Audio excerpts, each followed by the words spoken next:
El USS Vengeance era la nave más grande que la humanidad había construido jamás, y flotaba en el espacio como una gigantesca montaña de metal que se extendía 3 kilómetros de punta a punta.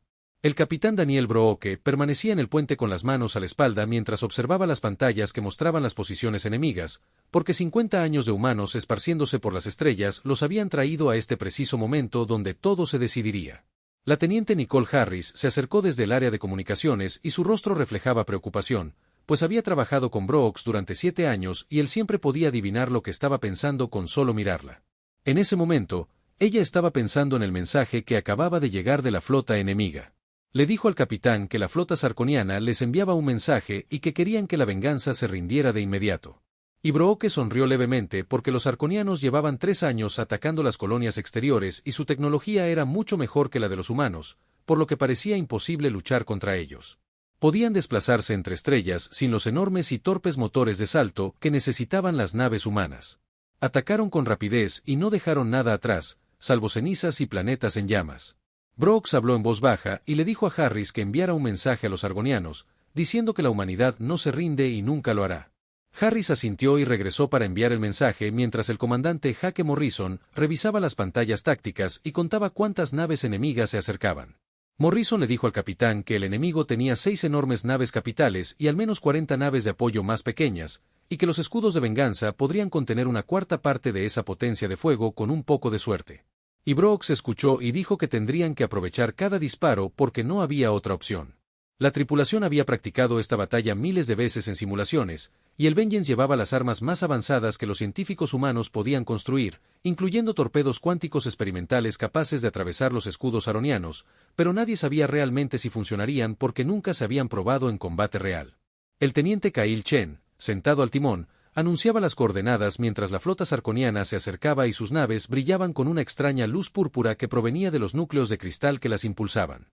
Y esos mismos cristales hacían que sus naves fueran casi imposibles de destruir con armas convencionales.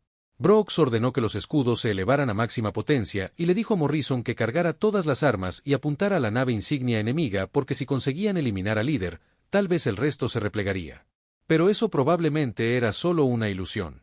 El puente vibraba de energía mientras todos se preparaban para la batalla. Y cada persona a bordo de la venganza sabía lo que estaba en juego. Porque si fallaban aquí, los arconianos tendrían el camino despejado directo a la Tierra. Y 300.000 millones de personas dependían de los 2.000 tripulantes de esta nave. Morrison anunció que el alcance de las armas se alcanzaría en 10 segundos. Brooks respiró hondo y abrió un canal para hablar con todos en la nave. Les dijo que hoy les mostrarían a estos invasores de qué estaba hecha la humanidad. Y hoy demostrarían que los humanos no se adentran en la noche sin hacer ruido. Ordenó a todos a sus puestos de batalla. La nave insignia sarconiana disparó primero y envió un rayo de energía concentrada a través del espacio que convirtió la oscuridad en un túnel de luz pura, y los escudos de la venganza se encendieron y absorbieron el impacto. Pero la fuerza sacudió toda la nave y la hizo vibrar. Brooks gritó para devolver el fuego. Y los torpedos cuánticos se lanzaron en perfecta secuencia, con sus ojivas brillando como estrellas en miniatura. Y se extendieron por la brecha entre las dos flotas. Y por un instante, Brooks se permitió la esperanza de que tal vez esto funcionara. Los torpedos impactaron los escudos de la nave insignia sarconiana y explotaron en una explosión masiva de energía que habría vaporizado por completo cualquier nave humana. Pero cuando la luz se desvaneció, la nave insignia seguía allí, y sus escudos apenas habían parpadeado. Morrison reportó un impacto directo, pero daños mínimos, y su voz sonó vacía y hueca porque no podía creer lo que veía y ninguno de ellos podía creerlo. Los arconianos respondieron al instante y las 6 naves capitales abrieron fuego al mismo tiempo. Los escudos de la venganza resistieron durante exactamente 4 segundos antes de colapsar por completo. El primer rayo atravesó la sección delantera y vaporizó el arsenal principal, y el segundo destruyó la sala de máquinas. El tercero, cuarto y quinto rayos atravesaron el casco como si fuera de papel. Brooks se agarró a su puesto de mando mientras la nave se apagaba a su alrededor. Las luces de emergencia se encendieron y todo se volvió rojo, las pantallas tácticas se apagaron y el soporte vital falló en 8 cubiertas diferentes. Ordenó a todos que evacuaran la nave. Pero incluso mientras lo decía, sabía que era demasiado tarde porque las cápsulas de escape habían sido de los primeros sistemas en ser destruidos. Harris levantó la vista de su consola con la cara cubierta de sangre por un corte en la frente y le dijo a la capitana que los aronianos estaban enviando otro mensaje, y Brooks le pidió que lo mostrara en pantalla. Apareció el comandante sargoniano, y su cuerpo estaba hecho de cristal que doblaba la luz de formas extrañas. Y cuando habló, su voz tenía armónicos que hirieron los oídos humanos. Y dijo que la resistencia humana era admirable, pero completamente inútil. Y que recordarían a la humanidad mientras exterminaban a todos los mundos humanos. El mensaje terminó y comenzó el ataque final y el USS Vengeance se desintegró bajo el bombardeo continuo y el capitán Daniel Brooks murió en su puesto junto con todos los miembros de su tripulación. Y la flota sarconiana ni siquiera aminoró la marcha mientras ponía rumbo a las colonias interiores, donde millones de humanos más los esperaban. La noticia llegó a la Tierra 17 horas después, porque la red de comunicación cuántica podía enviar mensajes a una velocidad superior a la de la luz. La almirante Lisa Campbell recibió el informe desde su oficina en el Comando Unificado de la Tierra. Y por primera vez en sus 40 años como soldado, sintió una profunda desesperación en su corazón. Preguntó cuántas personas habían sobrevivido, aunque ya sabía cuál sería la respuesta. El coronel Frank Peterson, pálido, le dijo que no había supervivientes. El Vengeance había sido destruido con todos a bordo, lo que significaba que 2000 personas habían muerto. Campbell cerró los ojos porque Daniel Brooks había sido su amigo y uno de los mejores oficiales que había conocido, y ahora se había ido con toda su tripulación. Le preguntó a Peterson sobre la posición de la flota sarconiana. Peterson dijo en voz baja que ya habían llegado a la colonia Taeti. Un informe preliminar sugería que los argonianos estaban usando algún tipo de arma orbital que estaba incendiando todo el planeta. Taeti había sido la primera colonia exitosa fuera del sistema solar y 8 millones de personas vivían allí en ciudades que parecían ciudades terrestres, con agricultores, científicos y niños jugando en las calles, y ahora todo estaba en llamas. Campbell preguntó sobre la evacuación, pero Peterson negó con la cabeza y dijo que los arconianos no les habían dado tiempo porque el bombardeo comenzó en el momento en que llegaron a la órbita y las estimaciones sugerían que toda la atmósfera se incendiaría en 6 horas y que en 12 horas la superficie se derretiría. Glass Campbell mostró un mapa holográfico que mostraba todo el espacio humano con 12 colonias y 300 puestos de avanzada, con la Tierra en el centro. La flota sargoniana se abría paso a través de todo, dirigiéndose directamente a su planeta natal. Exigió saber qué fuerzas les quedaban y qué naves o armas podrían frenar el avance enemigo.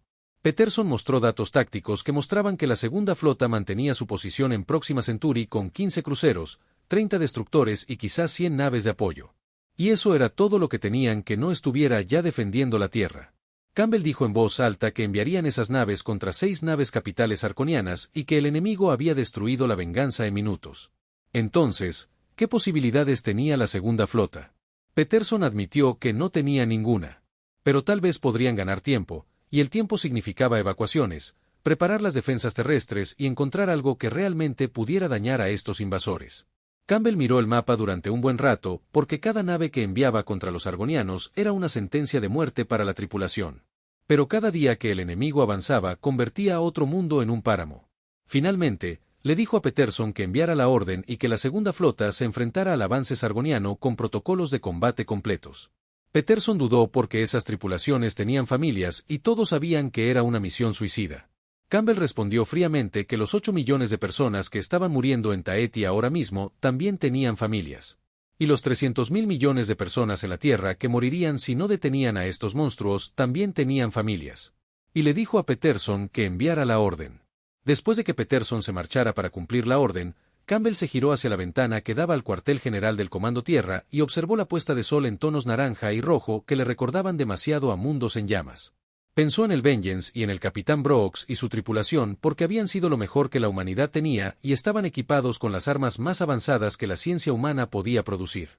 Pero los argonianos los habían aplastado como si no fueran nada. ¿Qué esperanza tenía la humanidad contra un enemigo mucho más avanzado que incluso los mejores esfuerzos humanos eran solo una pequeña molestia para ellos? El sistema de comunicación sonó con otro informe de Ciudad Tao, y Campbell obligó a la suya. Él fue para leer cada terrible detalle.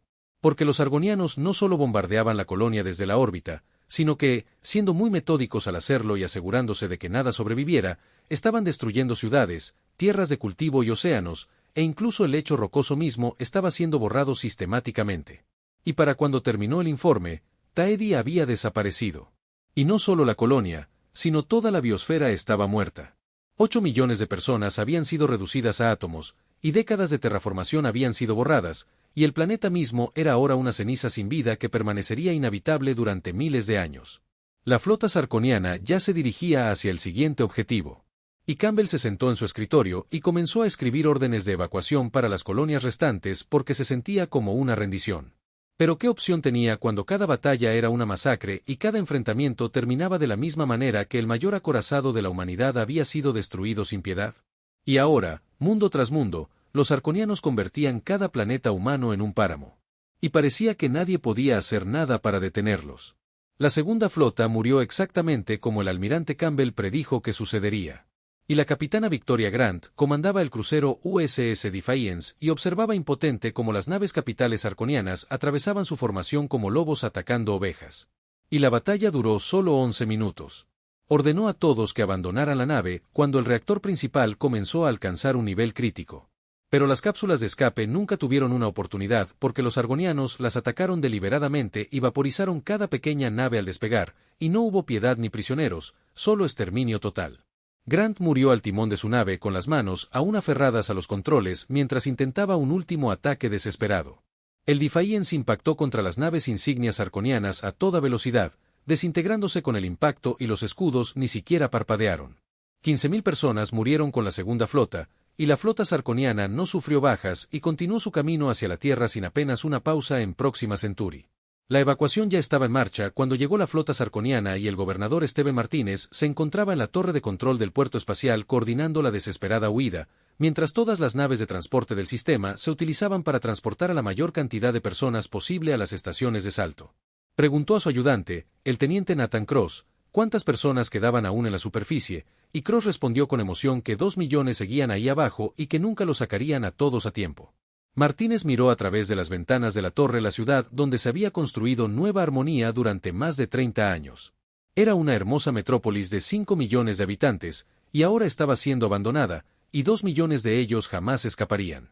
El primer rayo de bombardeo sarconiano impactó el continente norte y Martínez observó a través de sensores cómo una masa de tierra entera simplemente dejó de existir y se vaporizó instantáneamente. La onda expansiva recorrió el planeta, provocando terremotos y tsunamis que habrían matado a millones incluso si el ataque se hubiera detenido allí. Pero los argonianos no se detuvieron. Rayo tras rayo llovieron desde la órbita, los océanos hirvieron y la atmósfera se incendió. Martínez siguió coordinando evacuaciones incluso mientras el mundo ardía a su alrededor. Envió todos los transportes que pudo hacia un lugar seguro hasta que un rayo de bombardeo impactó en el propio puerto espacial. El gobernador Steven Martínez y el teniente Nathan Cross estuvieron entre los 2 millones de muertos ese día. Y en 6 horas, Próxima Centauri se unió a Taeti como otro mundo muerto. Y otro ejemplo de la eficiencia sarconiana en la Tierra. La almirante Campbell se presentó ante el Consejo Terrestre Unificado, que era el gobierno civil que normalmente controlaba al ejército. Pero eran tiempos desesperados, y se le habían otorgado poderes de emergencia que la convertían básicamente en una dictadora militar. Les dijo a los miembros del Consejo que la situación era simple y que tenían 3 opciones: evacuar la Tierra y huir a las profundidades del espacio. Esperaban encontrar un lugar donde los argonianos no lo siguieran, rendirse y pedir clemencia, o luchar. El presidente del Consejo, Gregory Walsh, se inclinó hacia adelante y dijo que acababa de describir cómo todas las fuerzas militares enviadas contra estos invasores habían sido destruidas y que la venganza duró solo unos minutos, mientras que la segunda flota completa duró 11 minutos. Entonces, ¿qué le hizo pensar que podrían luchar eficazmente? Campbell admitió que no creía que la guerra convencional funcionara en absoluto, pero tenía científicos en la Estación de Investigación 7 que habían estado estudiando cada dato de sus batallas y creían haber encontrado algo importante. Mostró una pantalla holográfica que mostraba la estructura cristalina de la tecnología sarconiana y explicó que sus naves estaban propulsadas por matrices cristalinas de bloqueo cuántico, y que eso era lo que las hacía casi invulnerables. Pero existía una teoría. Debilidad. Si pudieran desestabilizar la cerradura cuántica, entonces toda la matriz cristalina se desataría y sus naves se destrozarían desde adentro. Walsh repitió la palabra, teórico, y preguntó si siquiera tenían un arma capaz de hacer eso. Campbell respondió que sí la tendrían porque la Estación de Investigación 7 estaba desarrollando una bomba de resonancia cuántica que nunca se había probado y las matemáticas indicaban que solo tendrían una oportunidad. Pero si funcionaba, podrían destruir toda la flota sarconiana de un solo golpe. Otra miembro del Consejo, Patricia Morgan, preguntó qué pasaría si la bomba fallaba. Campbell la miró y dijo, entonces la Tierra moriría como Taeti y Próxima Centauri, y la humanidad sería exterminada, pero al menos caerían luchando. La votación fue unánime y la Tierra la mantendría. Raymond Hughes no había dormido en 48 horas.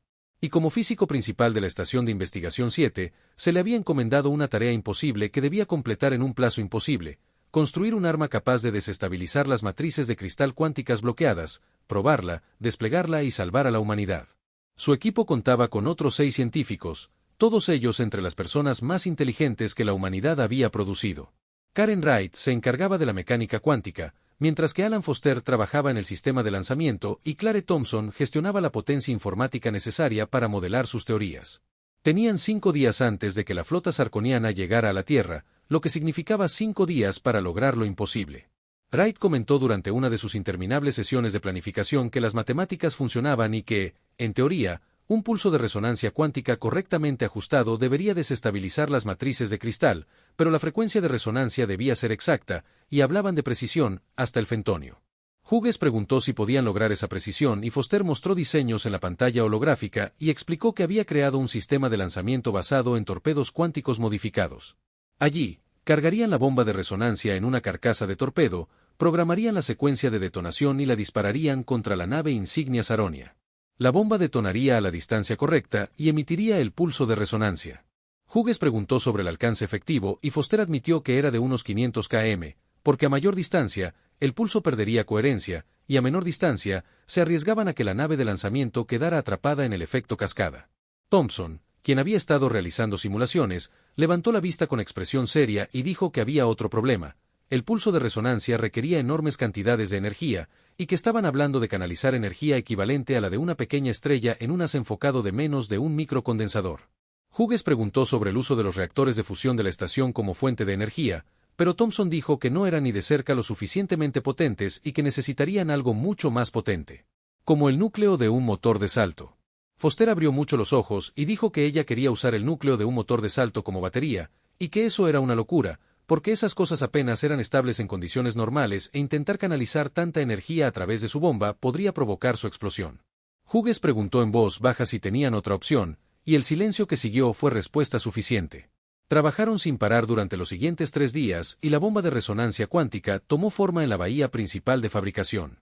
Parecía una esfera hecha de materiales extraños y procesadores cuánticos que parecían sacados de un sueño o tal vez de una pesadilla.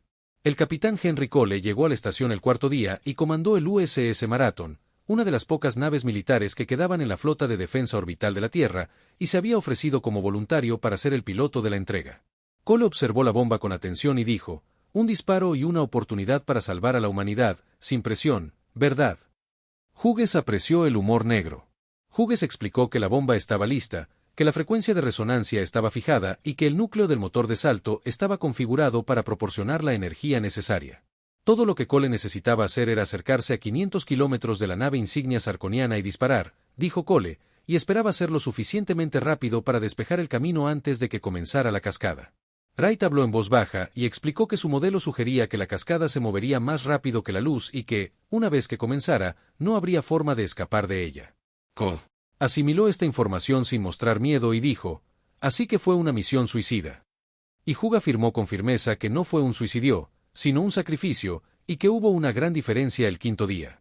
La flota sarconiana entró en el sistema Saúl, y la almirante Campbell observó su aproximación desde el comando tierra con su pantalla estratégica, que mostraba 6 enormes naves capitales y sus naves de apoyo avanzando constantemente hacia el planeta natal de la humanidad.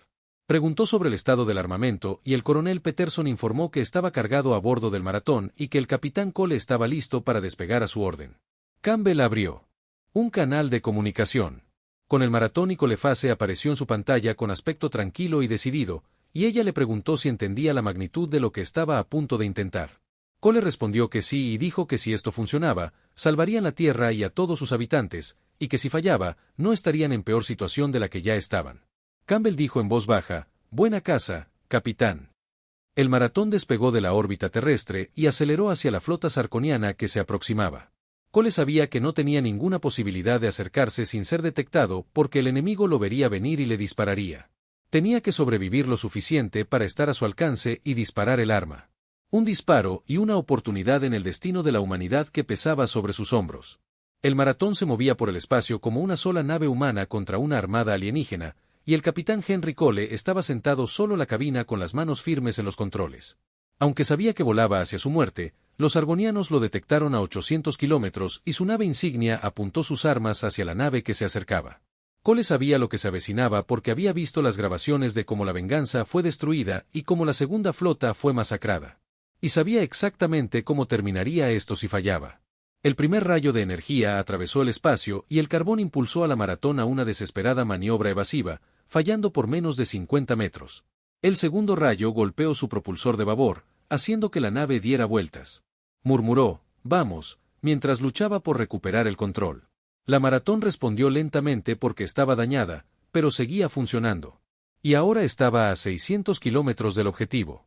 Llegó otra descarga y esta vez Cole la anticipó y se desvió a la izquierda, luego se lanzó en picado usando todos los trucos que había aprendido en 20 años de vuelo de combate.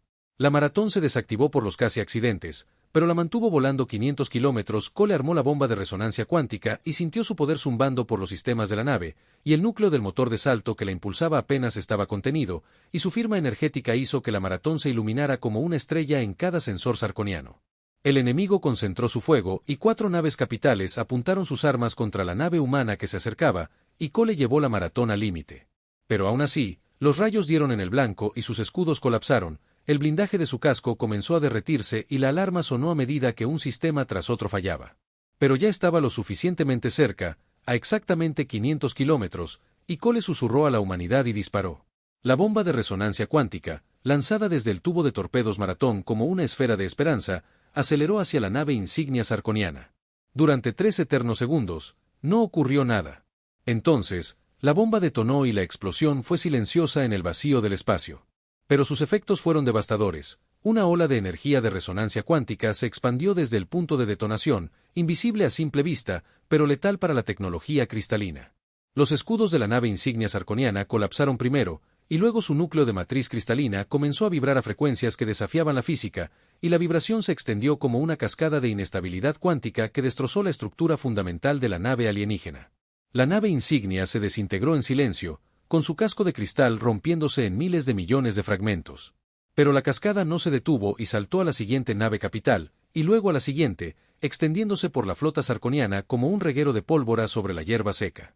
El capitán Henry Cole tuvo el tiempo justo para ver cómo funcionaba su arma antes de que un rayo de energía disperso de una nave sarconiana moribunda impactara la Maratón y muriera instantáneamente, con su sacrificio consumado.